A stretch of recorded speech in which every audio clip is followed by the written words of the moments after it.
everybody. Welcome to another interview that I have. I'm loving doing all these interviews. And Sarah and I are together today, not so much as part of the, our focus tonight is NDIS, but Sarah is another empowered woman, so I can fit her into two categories here. So welcome, Sarah. Would you like to share with everybody, for those one, maybe two people that don't know anything about you? All right, so my name is Sarah and I am the co-founder of Swifty Matchy. I have a podcast myself and I've been running the support worker store for 2 years now, and I create a lot of content in the sector about support workers and the challenges and the do's and the don'ts and all the in between. And we get to have a bit of fun, Jackie, because when we're podcast hosts, we get to interview some really amazing people doing amazing stuff in the sector. So It's kind of cool that we get to reach new people and explain what's happening and who's doing what, and shares, like, even though there's some really crappy stuff that happens, but there's some really good things that are happening too. Yeah, I love that. I think that given, and we are here to discuss last Wednesday, but what I love about what you just said is the amazing people that are doing amazing things. And imagine, and it'll never happen, imagine if mainstream media picked that up, like that would just be incredible. It blows my mind, all these people out there. And the coolest thing when you get to interview these people is that they're just everyday people doing something that might have annoyed them or got a little bit frustrated and thought, I'll just build that, I'll just do that. I can see an area that I can do, and this is my niche, and this is what I do really good. So it's kind of cool that when we get to display it and show that side of the story, because we do care really well. We don't promote ourselves very well in care. That's what I feel that we like is missing, and that's because we're always that person first. Before us, the person we serve before us comes before us, and we're so focused on that. And it's a good way. Don't get me wrong; that's really good. That's what we want people to put, person led and be the first there. But we also don't highlight what it takes to get there. Yeah, and it takes a lot. Yeah, I've found that too. But they've got some of the best stories, like some of the things that you hear and the success stories behind it, like that stuff. I thoroughly enjoy hearing and being able to share those stories. Yeah, and that was part of why I developed, started. I saw Empowered Women Positive Impact and my book as well to tie in with Empowered Women, because I've got 12 empowered women in that book and a couple are in the disability sector. But then it took a life of its own. It's like we're getting interest in other countries.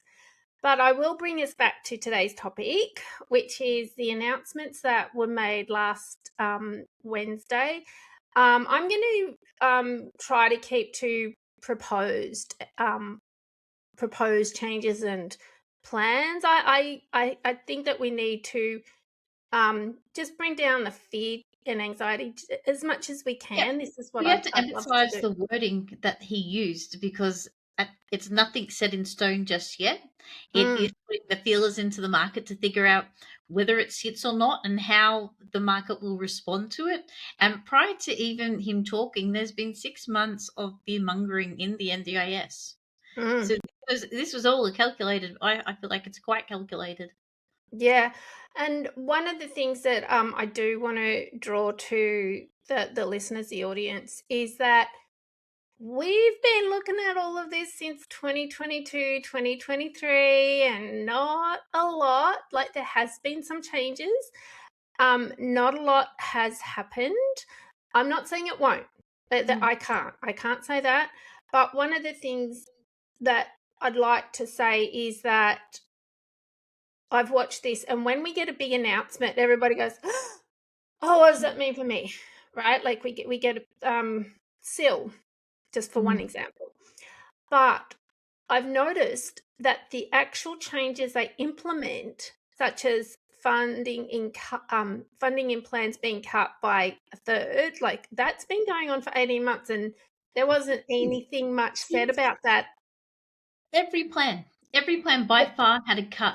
And then to the point that as a service provider, you'd be looking, how can I make this work for this individual, because they're used to coming to service 5 days and now they can't. They're used to Mm-hmm. having a one-to-one, they're used to being in community, and now they can't get what they used to have. So how do Mm, you justify that as a service? It's a massive effect. mm, And we knew that these cuts were coming because we can even tell by our support worker market as well, because their hours have changed mm, dramatically. And then mm, we got providers cutting hours as well. So mm, the support workers get cut. It has a rippled effect already, and it probably would explain why the turn rate at the moment, I think it's like 50% of support workers are turning out, not coming in. We're losing more mm. support workers than coming into the sector. Yep.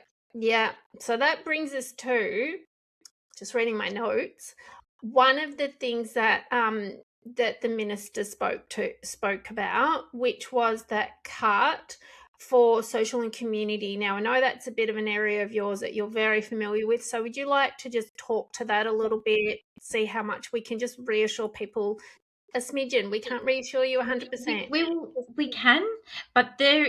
I feel like history repeats itself, and I Mm, feel like this is a part we don't talk enough about. Remember, at one point in the 80s and early 90s, institutions were closed down, and from the closing down of these institutions, people were supported into community, but also some. When I say supported into community, community living, community spaces, community opportunities, whether that was our neighborhood house, our pubs, our mm, football clubs.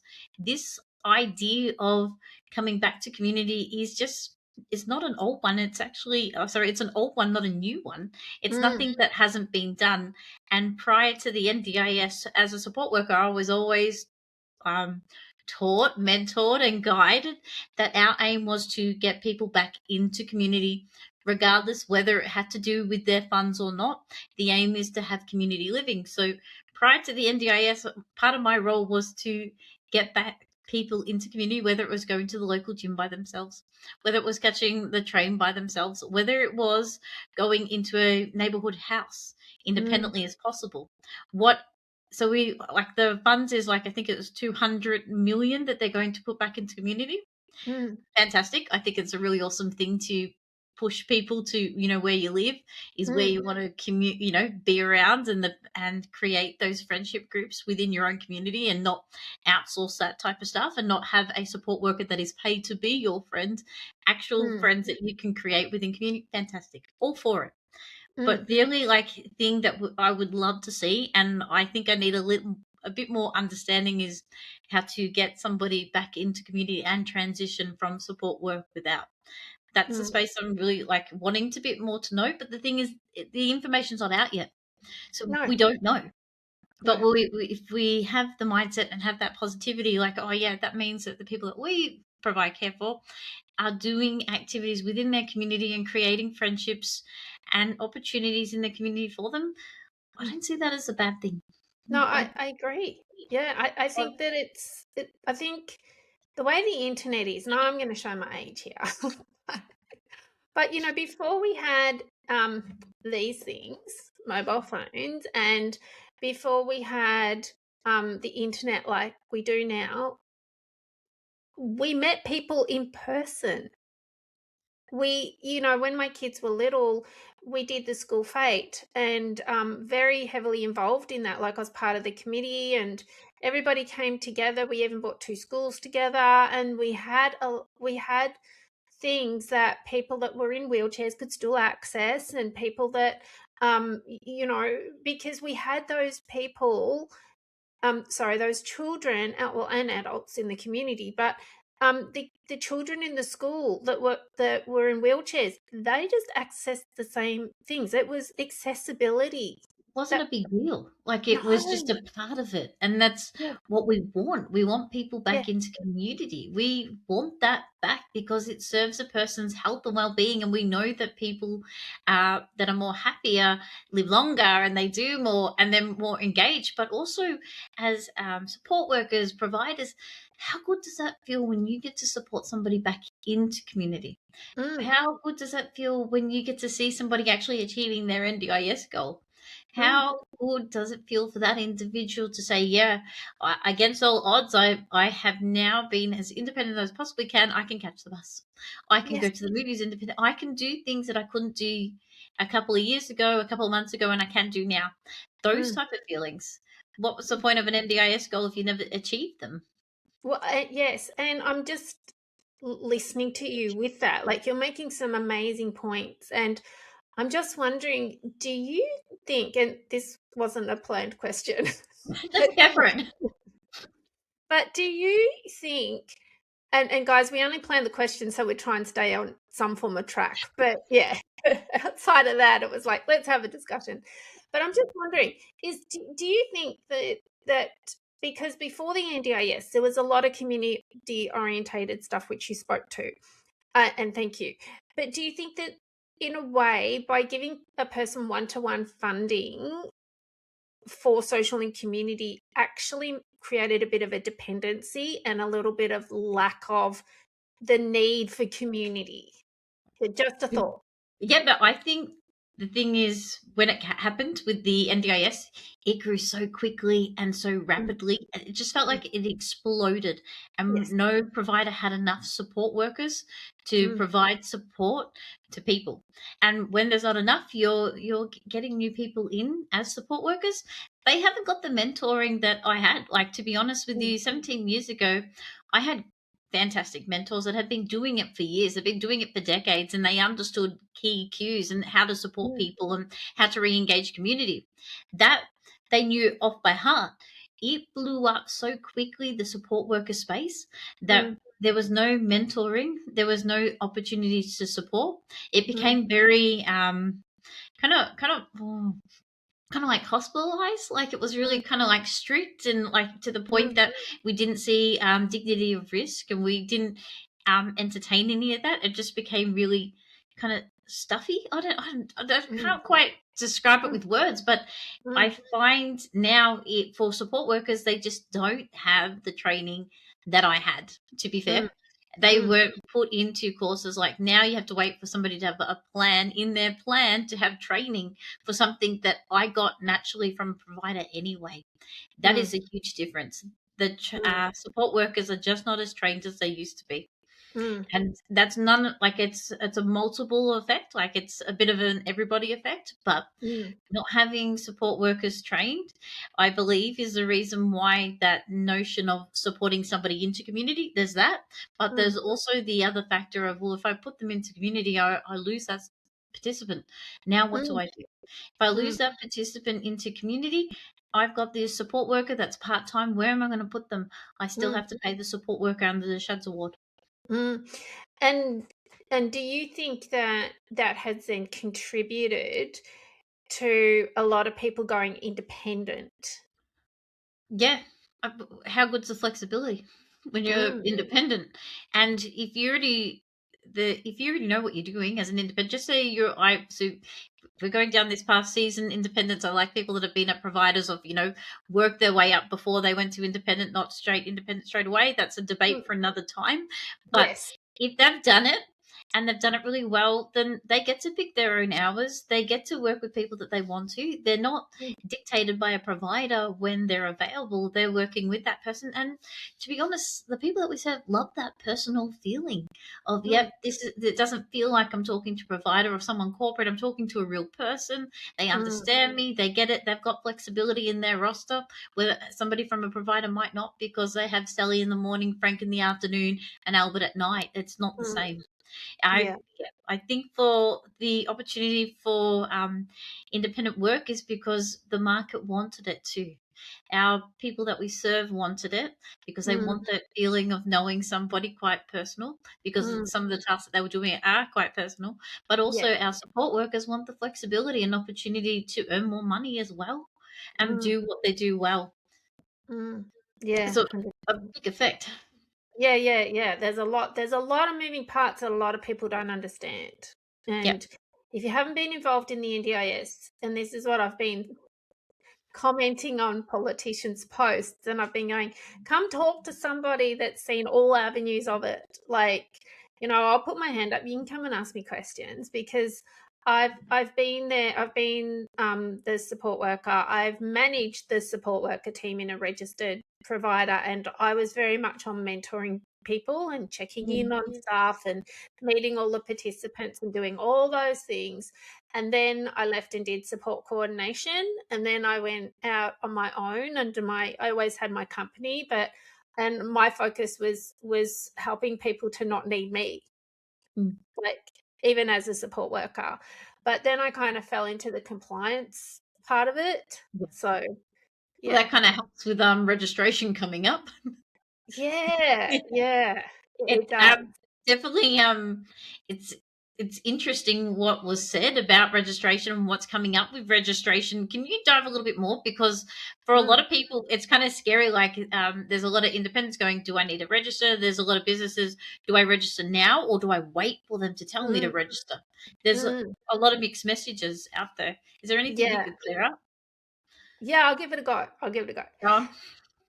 So one of the things that people, if you've known me for a while, one of the things I've always said is let's take a wait and see approach, but while we're doing wait and see, we prepare. So one of my biggest things is around compliance and understanding how audits work. I've done some education in that, learnings. And so the biggest thing is that, yes, mandatory registration has been spoken about since 2023, right?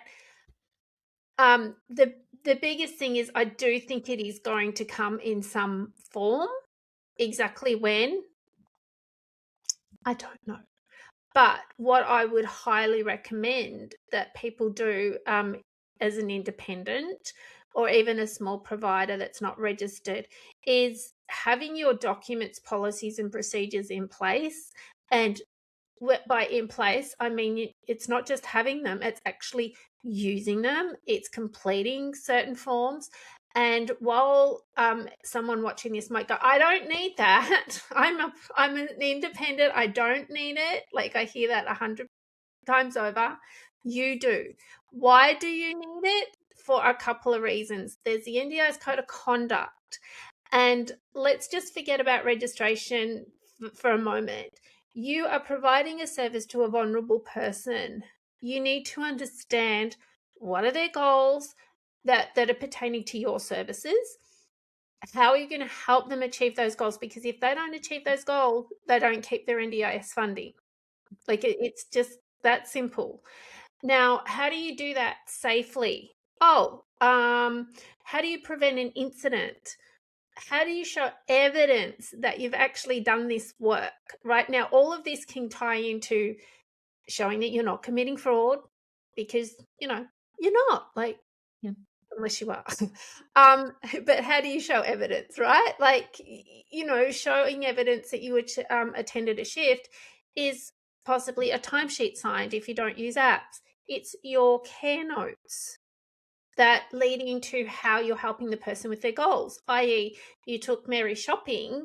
Okay, great. What was the purpose of taking Mary shopping? So she could get the food for dinner.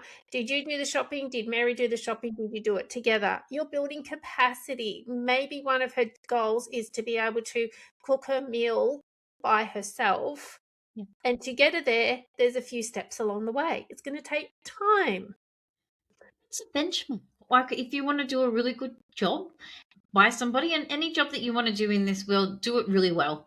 I would put that as a benchmark of wanting to do well for that person. But you're right, there's that element of breaking down an activity, because we need to be able to tell support coordinators what we're doing, plan managers understand what we're doing then and there, even the families, just to give them that reassurance of what happened today. Because if, like you said, if it's a community, that's like $70.23 an hour of an NDIS package taken to go out. Is that $70.23 worth it? Yes, exactly. And then there's the compliance part of it, that if the payment integrity team come knocking on your door, even as an unregistered provider, which they can do, they are doing, then they're going to say, well, why are we giving you $700 this week? Like, show me why we should pay you with federal funding that $700 or that $1,000 or whatever it is. And part of that is, well, here's the timesheet to show I did show up. Here's the case notes or care notes or whatever language you want to use for those, that we worked on Mary's goal of becoming independent. And part of that was shopping. Okay, what else did you do? How did you keep her safe?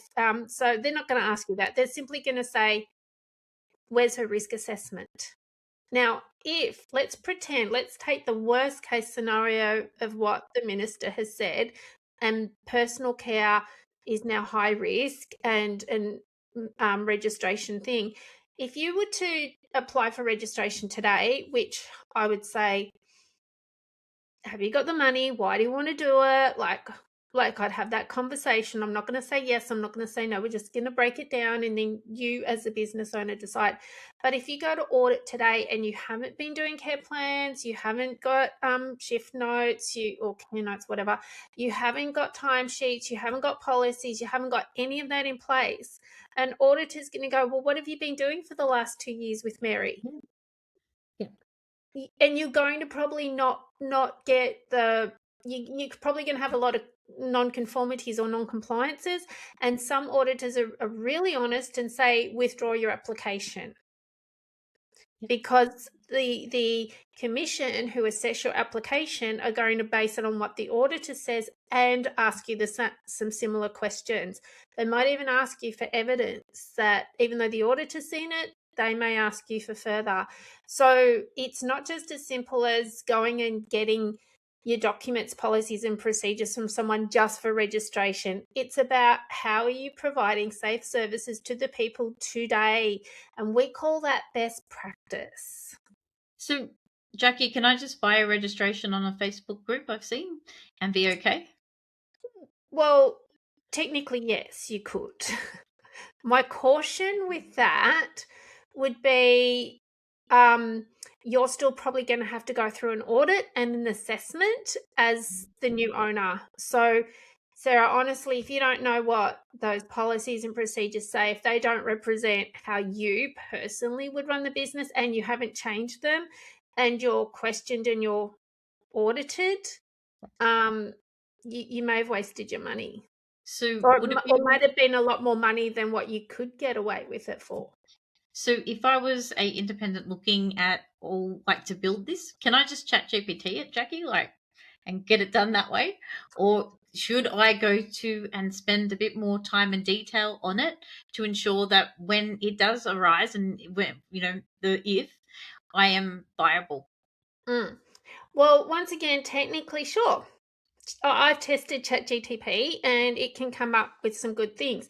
Mind you, then I start arguing with it, and I know it's not human, but The debate's great.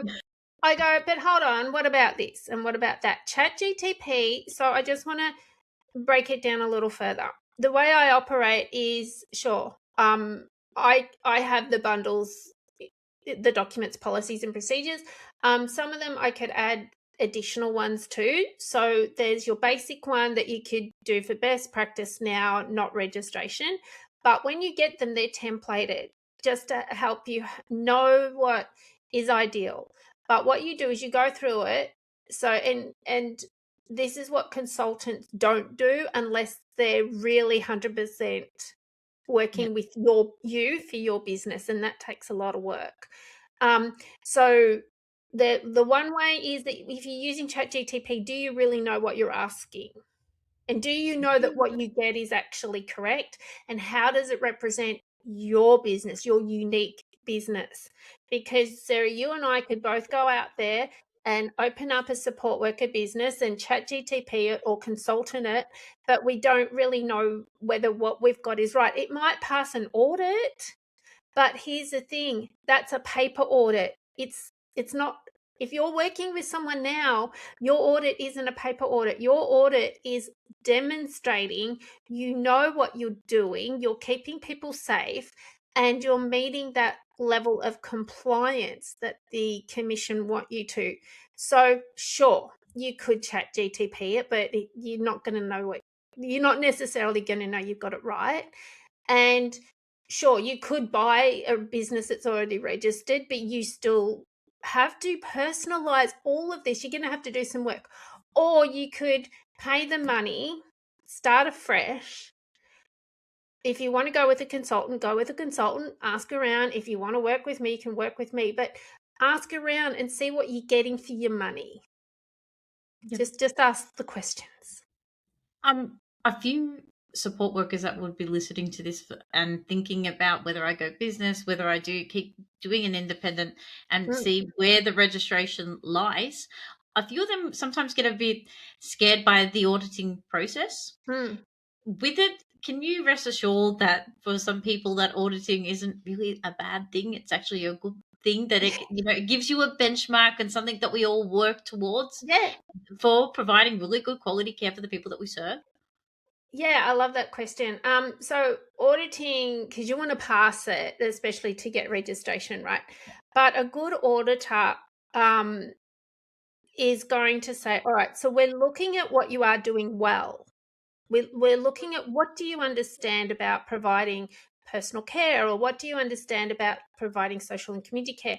And think safety and duty of care. So duty of care to yourself as the service provider or business, duty of care to the participant, duty of care to the community. Because if you're taking someone out in community and they get triggered, what are you going to do? Right? So it's understanding all of these things. And a lot of what auditors are looking for is that incident, like minimizing opportunity for incidents, which is where your risk assessment comes in. It's when you understand, and then the feedback that you get, if you can look at it as not a criticism, not a failure, because you often get time to rectify certain things.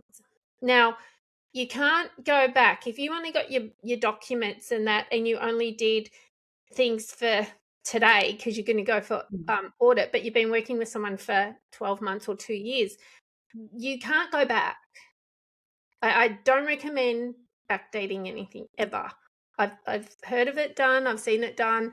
It's a big no-no. You got to be honest, right? And sometimes what happens is you might be better off just getting a whole new an ABN and just starting afresh. But that's a discussion. That's not just discuss it with somebody.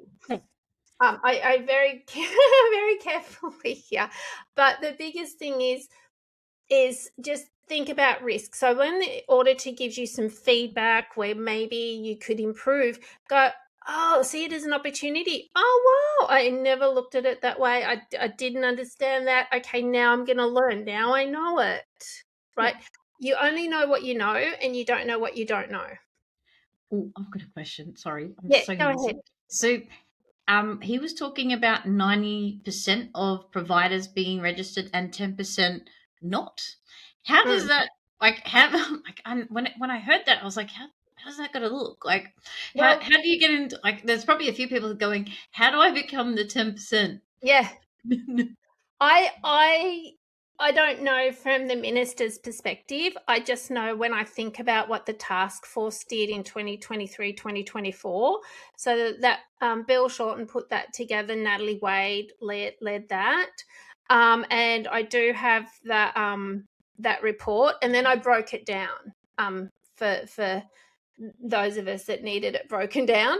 And so I would think that 10% would be cleaners and gardeners. If we go by what Natalie Wade had put down, then I think it's, and any stores, but ironically, I have heard that Bunnings is an NDIS registered provider. Yes. So I don't think Coles and Woolworths are yet, but so still time. Hey, not There's yet. Still time. Oh, there is still time. Yeah. I thought that was interesting, and not to be mean, but I couldn't kind of take him 100% serious that he understands the NDIS the way you and I do, because when he said that plan managers were pushing for plan reviews, I'm like, wow, I didn't know plan managers changed their role. So his error was that's a support coordinator. But Sarah, where do you think the support coordinators and potentially plan managers are going to sit, because he did discuss that one in that. It's weird about all that because they were talking about plan management getting a cut by like 30%. So at the moment, if you're using a plan manager, it's like $140 a month that you're spending. You cut that, it's like $98. I haven't heard any of them be up in arms about losing, what is it, like $50? Not one. And they don't get a lot as it is per plan So anyway. then one part of me is like, oh, that's quite interesting that they're not complaining about that. But then when I look about it, there's three big players in plan management. So I was like, well, is this a way to reduce the amount of plan managers in our sector? Because a bigger guy can, outstand this storm, where the small one may not, because that is a lot. And for a small provider to lose down to $98 a month, you got 20 people, it's not the same income anymore. It's a massive drop. And with plan management, there is a lot to do with it. And I sat with a lot of plan managers at a previous role, and you would hear how many times they had to send it back because it was wrong. The workarounds and the work around it is not that easy and simple. The amount that they send back for people to correct is quite high. So all that time, I remember thinking, God, is it even worth being a plan manager? Because the amount that they've sent back, this one person in particular, I was like, they keep sending it back. Like they have by far $140 for that for the month gone, in hours and admin spent chasing this one thing. I think a bigger provider can get away with it. Not sure about the small ones yet, but yet they've been quiet, which I thought was odd. Yeah, I think they're processing, because I remember when the Allied Health got their cut, and it was like petition and we're fighting, and it was so loud, and guess what? It didn't work. It didn't make any difference. And I've had a lot of people that have come to me and said, Jackie, we sign our petition about we've got to bring these changes and they can't do it without us. And I'm like, hold on a minute. Like, let's face reality. And for all the people, all the independents or support workers in particular that say they will never bring this in because they can't do without us, I hate to burst your bubble, but they can. So if all of you left tomorrow, okay, that would be a little bit of a problem, but I work with providers how they can expand quite rapidly. And if you leave, I'm getting a bit animated. If you leave, that's your choice. And what are you going to do for a job? Yep, I got told there's always another support worker. Yep. Okay. Yeah, and it doesn't sound very human, that saying a statement like that, but there's other people out there looking for opportunities to work and love working in the support worker field as a profession. And it might not be straight away, but eventually we all get replaced because someone's looking. Yeah. So for the support workers and the sole traders out there right now that are thinking that they won't bring this in, look, they've been trying to bring it in for years, so I can understand that skepticism. I can understand, oh yeah, whatever, which is why I say to people, watch. Like, be prepared for registration from the 1st of July or from tomorrow or from whatever. If you're running your business properly under best practice strategy right now, then guess what? It's not that expensive. All you have to do is go through, like, maybe have someone like myself just go through and check everything. So do a gap analysis and then prepare for audit, and then do your application, which most of it you could do yourself. But once again, if you need someone to sit with you, I know quite a few people that are not after doing it for you. They will do it with you, which is the best gift to yourself. It might be time consuming. So really the cost is some time, maybe a gap analysis or a coaching session or a brief consulting session, and then your audit. It's not going to be $35,000 or something like that unless you suddenly expanded from a sole trader to a company. Then it's a whole other discussion. Well, it's being prepared, and I think we should all be prepared, because there was also the talk of kicking 160,000 people off the NDIS. And then I started to do some of the maths, like, oh goodness, if some people do move away from the NDIS and stop for support workers. Mm. That can be quite a chunk. Like if you think about it, Mhm. what, one person a week, give or take. Let's just Yeah. like a figure here. One Yeah. person that you provide might be $300 a week. If you get two, Mm. maybe six, three, Mm. maybe 900. Yeah, let me Mm. give Mm. a bit of a like a estimation here. Mm. If you lose some of the people that you're providing care to, that Mm. means you're losing a bit of your income as well. Yeah. So it's also having, I think, strategies in place that, if and like even with plans being cut at current that no one's talking about, I know we discussed this before, but Mm. Mm. we need to have plans in place that if people are going to leave, if I'm an independent and someone's going to leave, I Mm. need to be able to put myself in a position that I can pick up more work or work for a Mm. provider. And there's nothing wrong with working for a registered provider too. If you're an Mm. independent, for a few people, I know inside dies a little because the flexibility isn't there, but the protection is. Yeah. Yeah, 100%. And just on those figures too that I've seen in the media that it costs like, they go, oh, it's on average $62,000 per person, which I mean, I'm sure like me, you've seen some massive plans and you've seen some short, like small I've seen plans. some So small ones, some really depressing ones. yeah, yeah.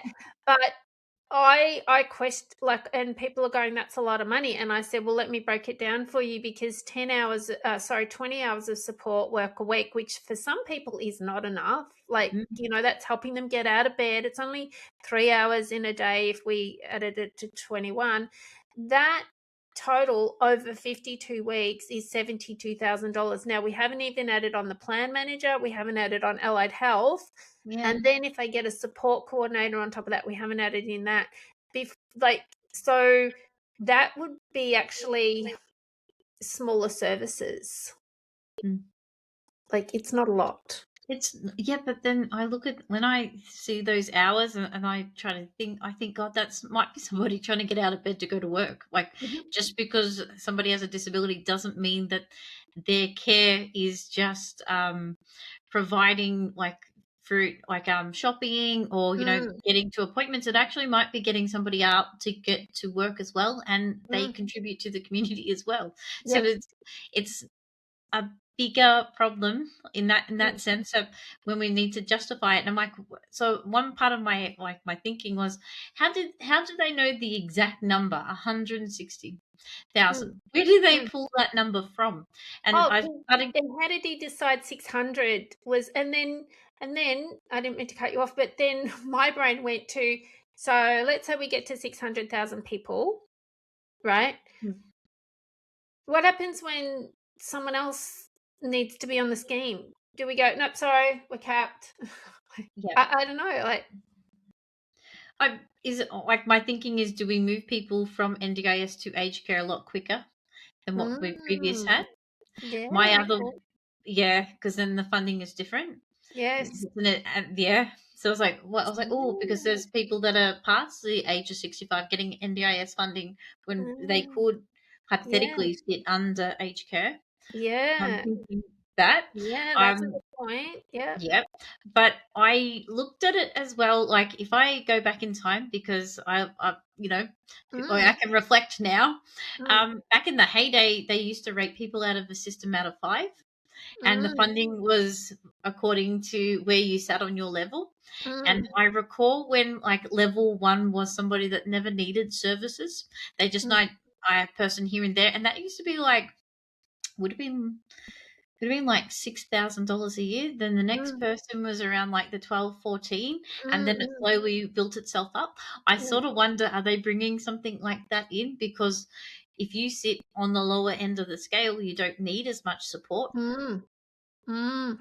And that would almost fit in with the ICANN assessment, which is what the minister referred to as that standardized one that's all about the capacity. I look, without getting shot down by the listeners and viewers, I actually think that's a really good concept because it's about supporting you. So if you need a lot of support because you have very little capacity, okay, that's valid. But if you have a high capacity and there's just maybe those occasions like people with autism and ADHD and acquired brain injury, and there's just some days where it's just too hard, and you need that because then your capacity is diminished on those tough times. Then that's a fair assessment. Like,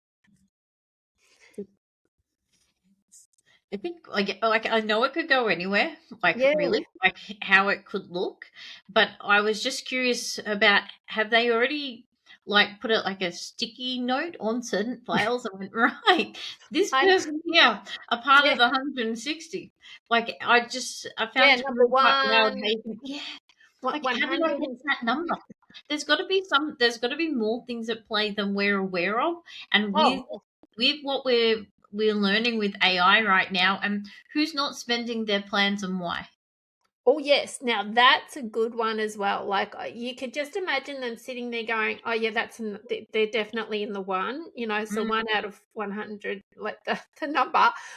And then when I was doing support coordination, I came across about 5 people who had a plan. It was like a 2-year plan, had spent nothing on it.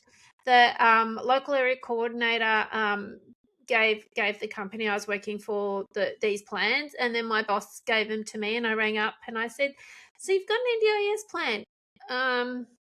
Do I?" And I went, "Yes, like it's this and this is what it looks like." And they went, "Oh, yeah, we didn't know what to do with that." yeah. Because no one had connected them with the support coordinator to understand Hmm. what it all meant. Now, um,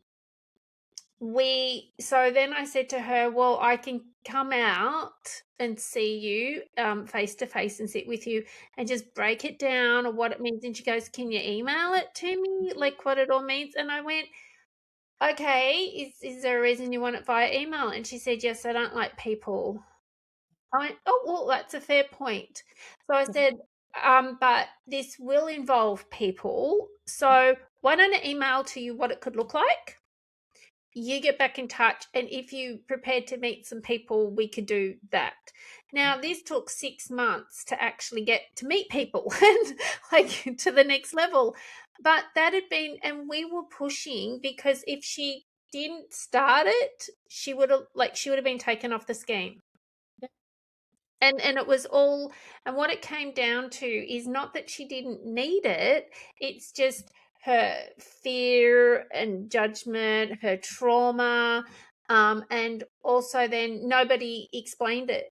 Mm, Didn't understand it, didn't know what's a plan manager, where do I find them, why do I need a support, like what does core support mean, like who does that cover? None there's of a it. lot. It Mm, is so confusing, even explaining quarterly funding and the rollover, whether it happens, and they're talking about mm, taking the rollover over out. yeah. So at now for providers, it's really quite can be quite difficult because you're not just the only provider providing support to this person. So it's Mm, kind of like a game who can get it into post quicker. mm, So I can guarantee who can I batch this real quickly so I can actually sign it off and actually get paid for the support before the mm. other provider gets in.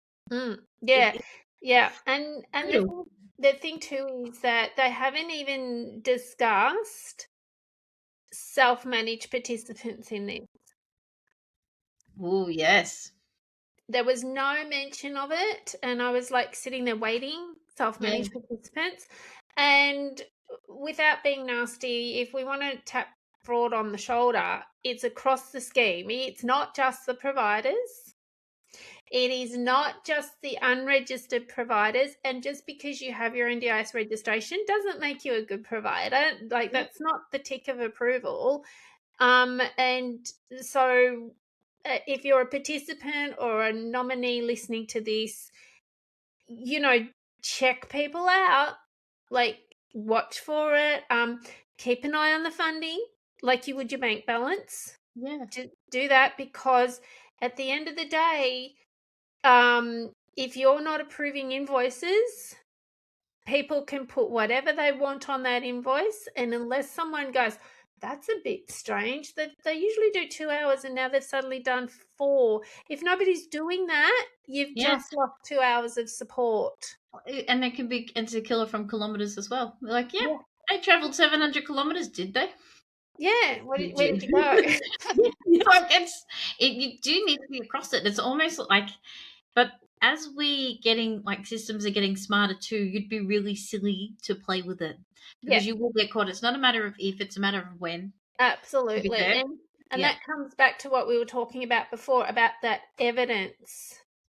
Like, because anybody can write anything in a shift note or a care note. Anyone can put anything on a plan, but I can tell you right now, I can tell when it's been made up and when it's actually true. Like I've read some care plans and I went, you didn't ask the participant any of this. Yeah. You didn't confirm any of this. And I went, yes, I did. And I went, no, you didn't, because that's not what you're case noting. Like, so sure, give it a go if you really want to, but Mm. just, you will, as Sarah said, you will get caught out. But I think the biggest thing is in all of this is that many of us that have been around since day one, or even the planning stages, have gone, that's nice.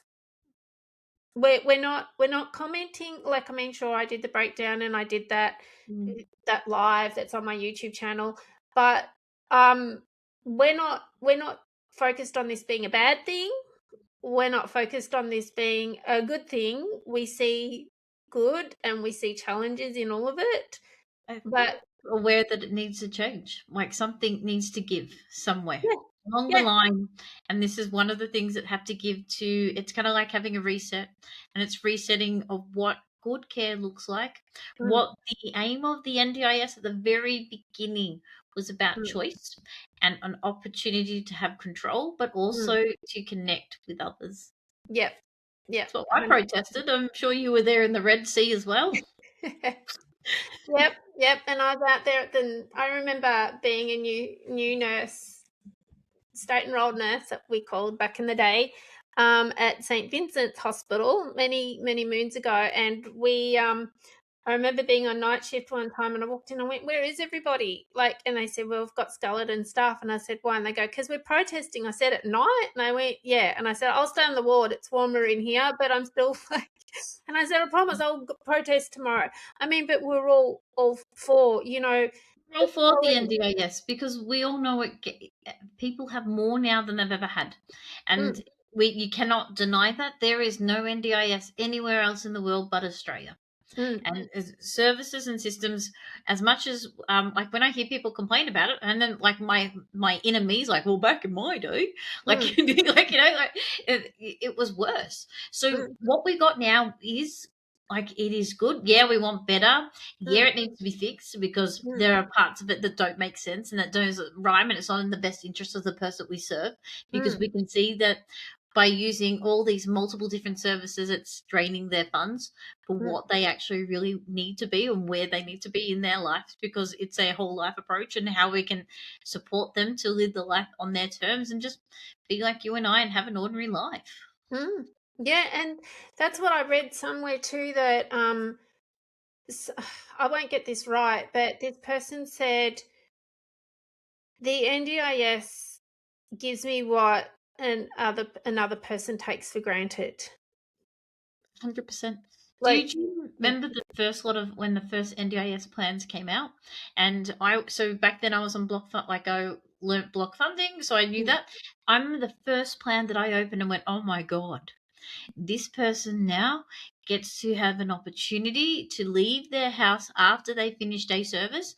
They get mm, a one-to-one to go to the gym to work on their health and well-being. They mm, never had that before. Beforehand, it mm, was mum and dad doing that. We mm, now have an opportunity on the weekend to go hang out with my mates, go mm, join the local the FIFA footy clubs. mm, Like, I get to do things that I never got to do before. mm. Now I have these opportunities. For like when people first entered the NDIS, it's felt like their whole worlds exploded with Yeah, opportunities of things that they couldn't do beforehand and we took for granted. And yeah, then I see why a lot of people are quite fearful, because I remember what it was like first having it, knowing that I've got this opportunity, and now that it might be taken away from me and I might be a part of the cuts as well. So yeah, that part there is quite overwhelming for a few people. yeah, 100%. And I think that there is a lot of genuine, real fear out there for people. I remember, um, like a family member of mine, I call them auntie and uncle, like they're my godparents, and their younger daughter had Down syndrome. Carmel's crossed over now, but remember saying to my auntie just not long ago, and I said, like, you just got on with the job because there wasn't NDIS. There was group activities where Carmel could go and she could learn to cook, and she found her boyfriend and all these wonderful things. But for the most part, it fell on the family. Yeah. And like any parent, you worry about what happens to your children when you're not around. And the last thing that they ever wanted was Calm to go into a group home or whatever. And they made her as independent as possible because they learnt around Down syndrome and they did what they could.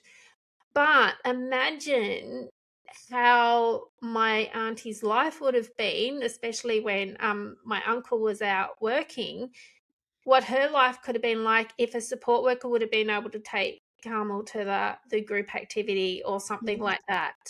Well, the aim of the NDIS was to keep people in their homes, in their families longer. So Mm, it was only it was the NDIS started. That's how it looked.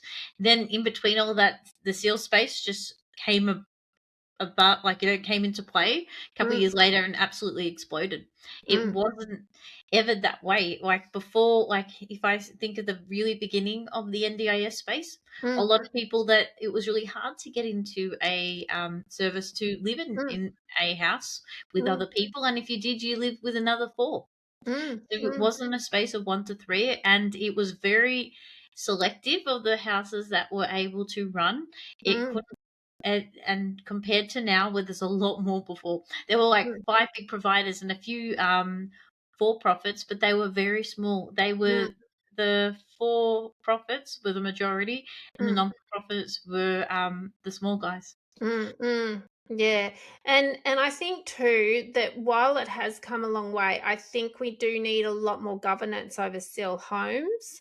I have been to some and they have not been nice. And also we had to schedule the visit. So To it somebody's wasn't. home.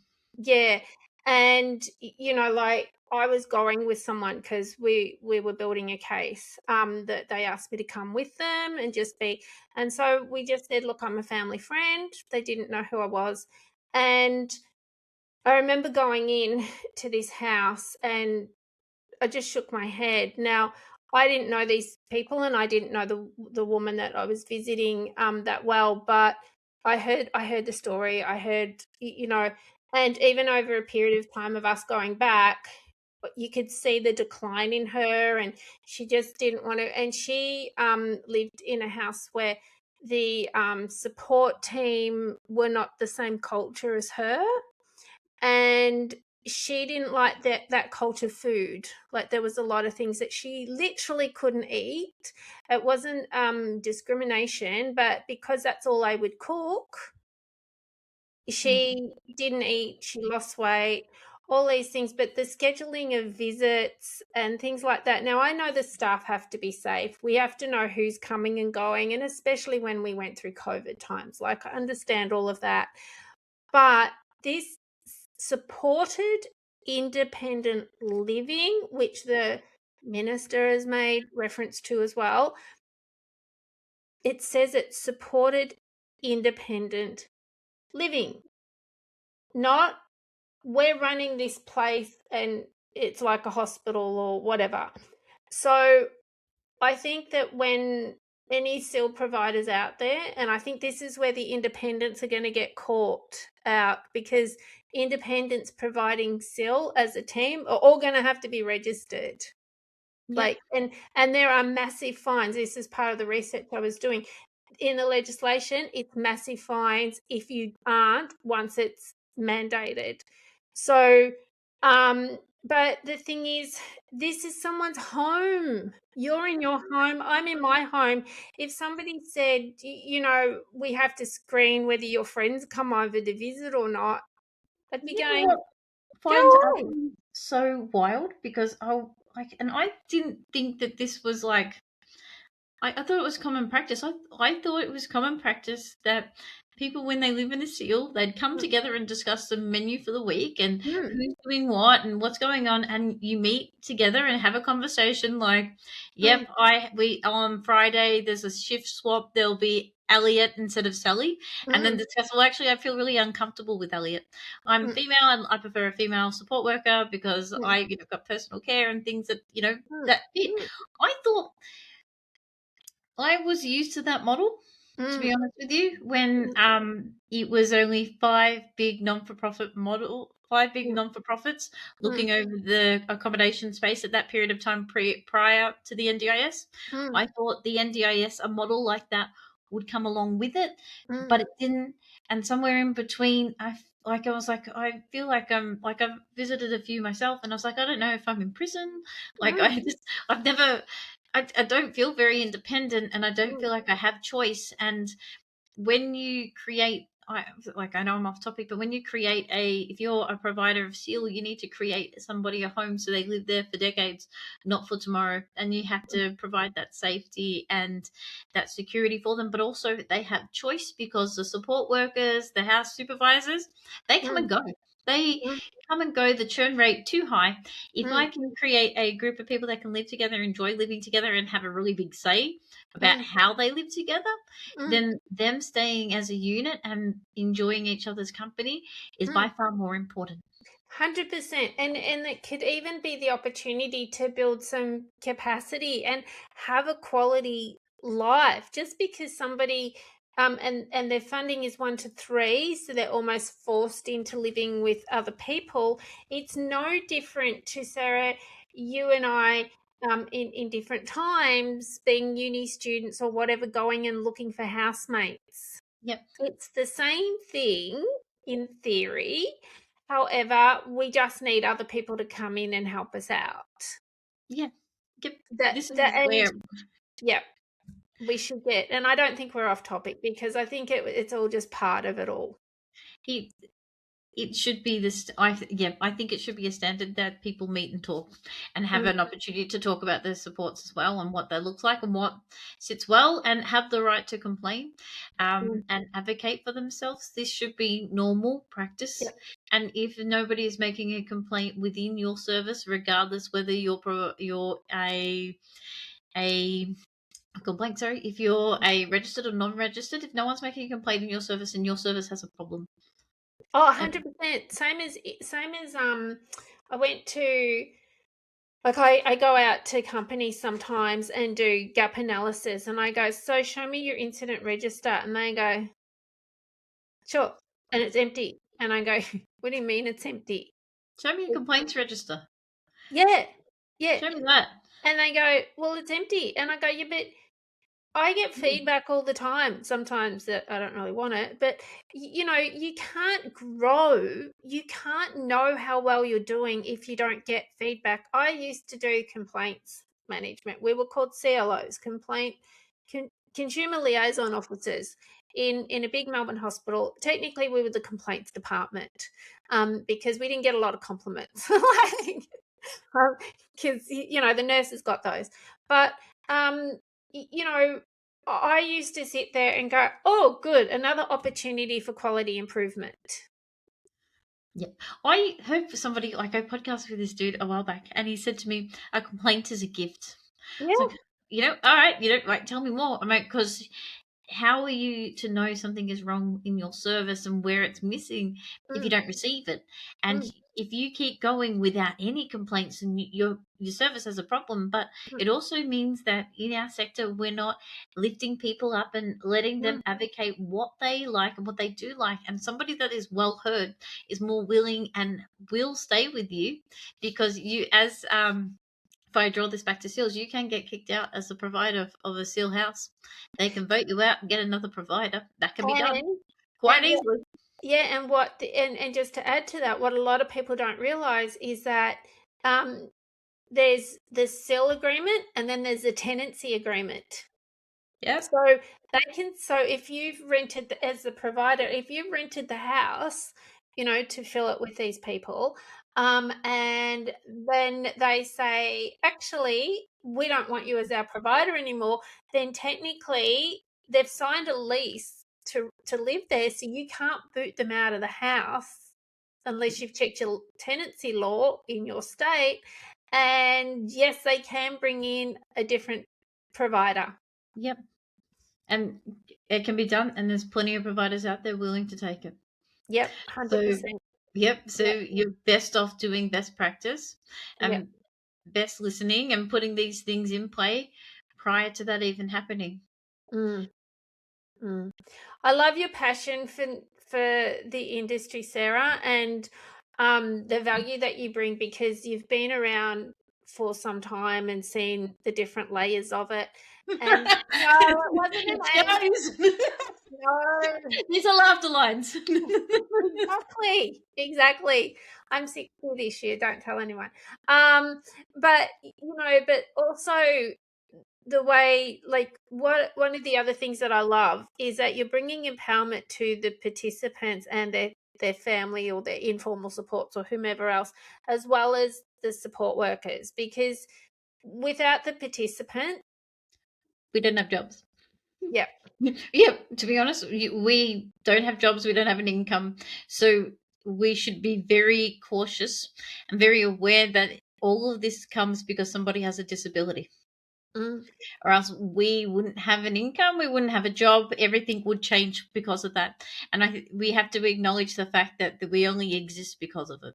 yeah, yeah. I love it. Well, guys, we're going to leave it here because honestly, Sarah and I could be still here in 24 hours. So, and I mean, like, we're both very passionate. If you haven't picked up that we're passionate, I'm telling you, we're passionate. Like, yeah. Yeah. And so both Sarah and I are going to release this video, so you're going to see different shorts, you're going to see lots of it around. But follow both of us, because between us we kind of bring it all together. Sarah brings her strengths, I bring my strengths, and it is all about empowering people to live a quality life. So thanks for being here tonight, really appreciate it. Enjoyed it. Thank you so much. You're welcome.